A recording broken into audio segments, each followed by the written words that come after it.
it's a two-part assignment rather than just a single group grade that everybody gets stuck with no matter how they've worked or not worked. They have to run it past me initially.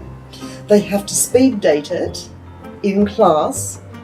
We have an entire speed research proposition session. That sounds amazing. It's very silly, it's very loud, it's very fun, and it's really good for them. Sounds great.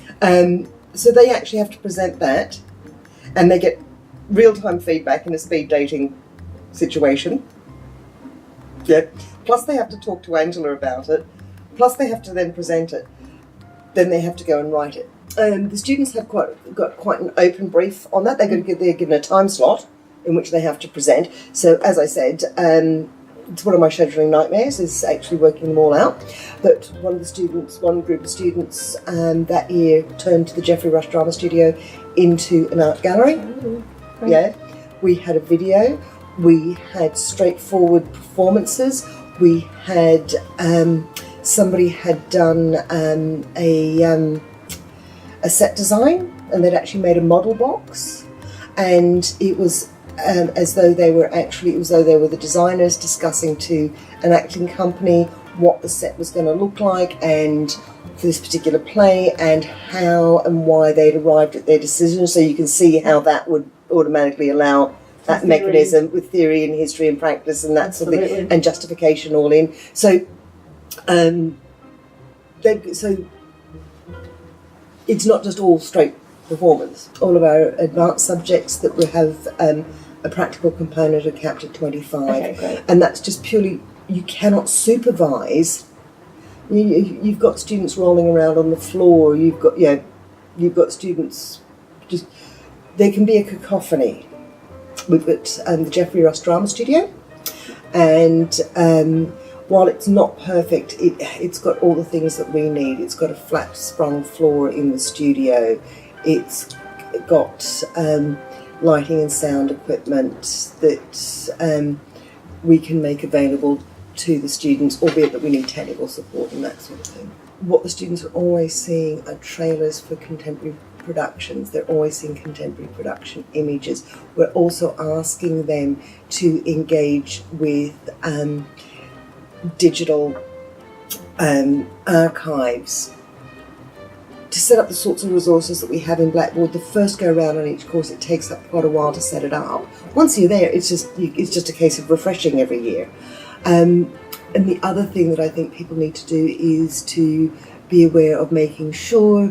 And one of the things that intimidates people is how to assess practical performance and actually give effective and appropriate feedback. So that's one of the other things that we've been working on as well, is to make sure that we've got the mechanisms via Blackboard and turn it in to do that. What we do ask them to do is pop the text up via Blackboard or turn it in, because that allows the mechanism for us to be able to get good feedback too. Philosophically, what we've done is we've actually moved to standard assessment criteria, because a research essay is a research essay is a research essay. Yes. A presentation is a presentation is a presentation. Make sure that your assessment criteria are sufficiently robust but sufficiently rigorous, and you can make it work. What this does is it means that the students actually go, oh, actually, Bernadette looks for this, but so does tutor A, so does tutor B, so does course coordinator 1, so does, so it actually helps standardise across it. It also means that you can then build very specific rubrics that you're giving very specific feedback, so it all becomes explicit to the students what it is that you're looking for and what it is that they're being assessed against.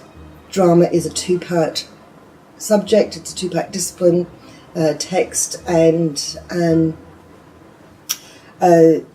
performance, but it's also about developing skills in terms of being able to collaborate with others. It's about being able to think about verbal delivery, about physical delivery, about integration of technology, if that's what you want to do. I listened to one particular conversation of a group who were working on their practical performance, and I just walked away thinking, I don't have to assess them.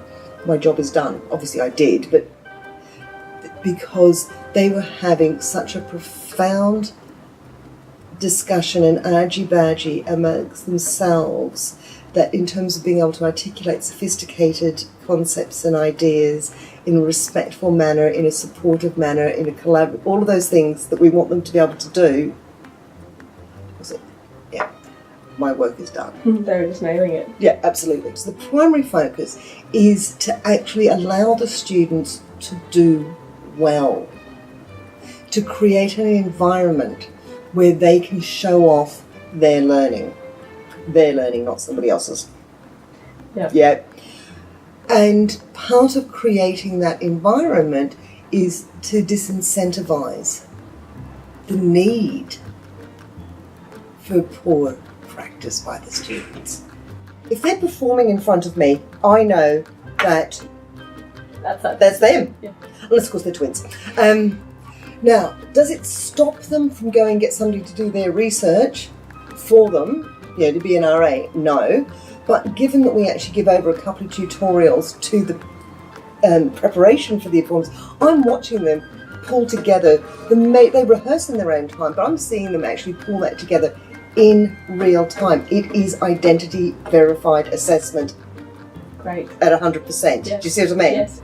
I think that there's ways and means to actually transfer that practical demonstration of skill in most subjects.